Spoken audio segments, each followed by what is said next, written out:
பிள்ளையார் பிள்ளையார் பெருமை வாய்ந்த பிள்ளையார் பிள்ளையார் பிள்ளையார் பெருமை வாய்ந்த பிள்ளையார் ஆற்றங்கரை ஓரத்திலே அரசமர நிழலிலே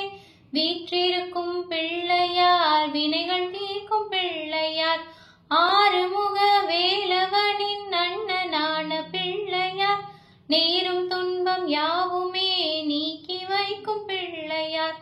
மஞ்சளிலே செய்யினும் மண்ணினாலே செய்யினும் ஐந்தெழுத்து மந்திரத்தை நெஞ்சில் ஆட்டும் பிள்ளையார் அவள் போரி கடலையும் அரிசி கொழுக்கட்டையும் கவலையின்றி தின்னுவார் கண்ணை மூடி தூங்குவார் கலியுகத்தின் விந்தை